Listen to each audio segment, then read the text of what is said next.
Bonjour! Aujourd'hui je vous retrouve pour une vidéo un petit peu spéciale. On ne va pas parler yoga ici, on va parler du drainage lymphatique. Alors vous le savez, depuis plusieurs mois maintenant, je propose des drainages dans le cadre de mes accompagnements en naturopathie. Il est vrai que la technique manuelle, la technique du massage, la mécanique du massage est une technique qui peut tout à fait s'inclure dans le cadre d'un protocole naturopathique. On peut aussi tout à fait avoir recours au drainage lymphatique sans suivre un accompagnement plus global. Mais c'est vrai que souvent ces techniques vont ensemble puisque grâce à l'action mécanique du drainage, on va pouvoir aider la lymphe qui est ce fluide, ce liquide qui est dans le corps et qui se charge en toxines à cause de différentes choses, la sédentarité, évidemment un petit peu notre mode de vie, notre hygiène, le stress.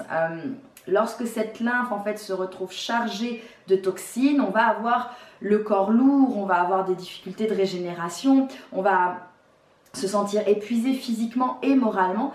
Et c'est vrai que les techniques de drainage vont permettre en fait à la lymphe de se libérer de tous ces déchets qui stagnent et qui s'accumulent.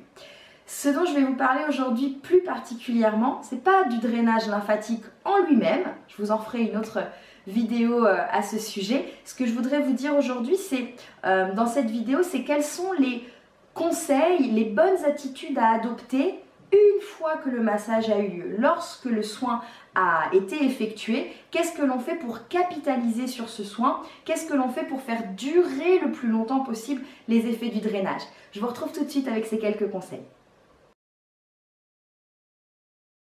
Mon premier conseil, c'est évidemment de boire beaucoup. Alors ça, vous le trouverez partout sur internet. Après un drainage lymphatique, on a besoin d'éliminer ce que la lymphe a acheminé vers les ganglions. Donc il va falloir boire énormément de l'eau pendant plusieurs jours pour permettre à la lymphe de continuer en fait à se nettoyer et pour surtout permettre au corps d'évacuer, d'éliminer naturellement, donc par les urines, d'éliminer naturellement toutes les toxines qui auront été acheminées grâce au mouvement mécanique du massage. Sur 48-72 heures, on va essayer de monter à 1,5 litre ou 2 litres d'eau par jour. Donc il va falloir forcer l'hydratation un petit peu pour vraiment qu'on puisse bénéficier des effets du drainage. Ça, c'est mon premier conseil.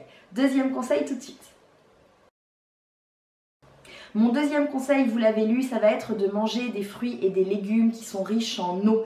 On va privilégier tout ce qui est légumes verts, on va privilégier aussi les fruits qui sont riches en eau et qui vont en fait appuyer l'idée de l'hydratation que l'on recherche toujours pour poursuivre cette élimination suite au drainage, suite à l'action mécanique du massage. Et on va aussi aller chercher des aliments qui sont riches en vitamines, qui sont riches en minéraux pour pouvoir reconstituer nos réserves. Si vous avez un doute, je vous mets dans les commentaires, je vous mets dans la barre de description, je vous mets quelques aliments que vous pouvez trouver facilement, légumes et fruits, en fonction des saisons par rapport au moment de l'année où vous aurez eu votre drainage. Mon troisième conseil, c'est de bouger. On va essayer de garder en fait le mouvement, de ne pas retomber dans la sédentarité. On va essayer sur les quelques jours, quelques semaines qui vont suivre le drainage, on va essayer de se remettre à la marche. On va essayer d'aller peut-être à la piscine. On va essayer, si c'est ça qu'on aime faire, on va essayer de courir. On va essayer en fait d'ajouter quelques minutes d'activité sportive chaque jour pour garder le corps en mouvement. La lymphe, elle est aussi mieux activée, elle circule davantage lorsqu'on est dans le mouvement, lorsque l'on fait un petit peu de sport. Pas la peine de partir pour des heures de sport, pas la peine de risquer la blessure si jamais vous n'êtes pas sportif au départ, mais on essaye d'inclure au minimum un peu plus de marche tous les jours pour garder le mouvement et continuer ce travail de circulation lymphatique. Quatrième conseil, vous l'avez lu, on soigne son système nerveux.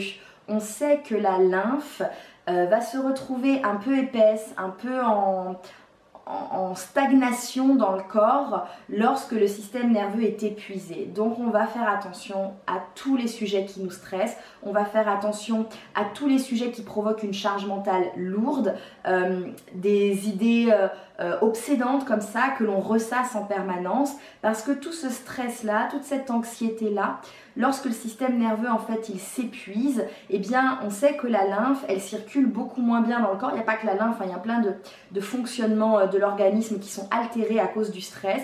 Donc on va essayer de faire la chasse au mauvais stress, on va essayer de faire la chasse à l'anxiété pour apaiser son système nerveux. Et il y a plein d'exercices, vous le savez, il y a des exercices de respiration, il y a des exercices de méditation, on peut écouter des podcasts, on peut aller se promener en nature, enfin il y a beaucoup de choses à faire pour abaisser le niveau de stress, pour diminuer l'anxiété et favoriser les fonctionnements de notre organisme et la circulation lymphatique.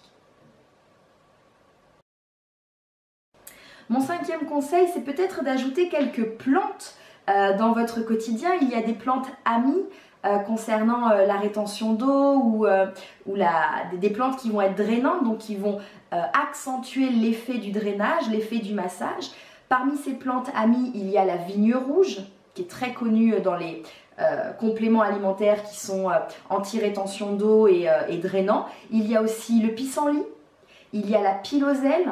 Donc il y a comme ça quelques plantes que l'on peut retrouver facilement. Je vous en mets une liste pareille dans la barre de description, que l'on peut ajouter, que l'on peut consommer soit en comprimé, que vous trouvez en pharmacie, en parapharmacie ou dans les magasins bio par exemple, ou alors que l'on peut consommer en plantes séchées sous forme de tisane, tout à fait possible. Et sur quelques jours, ça va accentuer également l'effet drainant et l'effet anti-rétention d'eau qui nous agace tant et qui a sans doute provoqué la réservation de votre drainage lymphatique.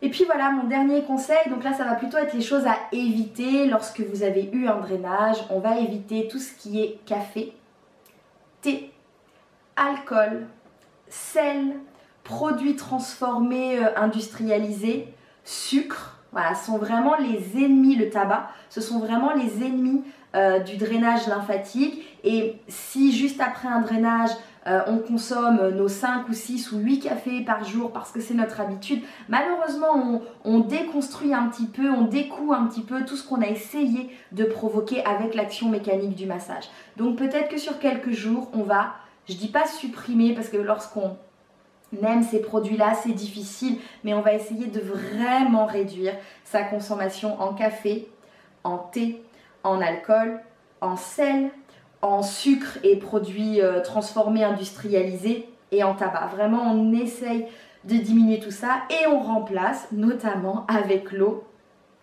par rapport à mon premier conseil. Voilà, j'espère que tous ces conseils-là vous permettront de capitaliser sur votre séance de massage, de drainage lymphatique. Dans une prochaine vidéo, je vous expliquerai les bienfaits du drainage lymphatique et combien on peut en faire, soit sous forme de cure, soit après dans l'année, combien on peut en faire lorsqu'on est confronté à ces problèmes de rétention d'eau, de jambes lourdes, de capitons à queue au niveau des jambes par exemple, ou de gonflement de l'abdomen. Je vous expliquerai toutes ces différentes notions dans une prochaine vidéo. J'espère que celle-ci vous aura plu et je vous dis à très bientôt.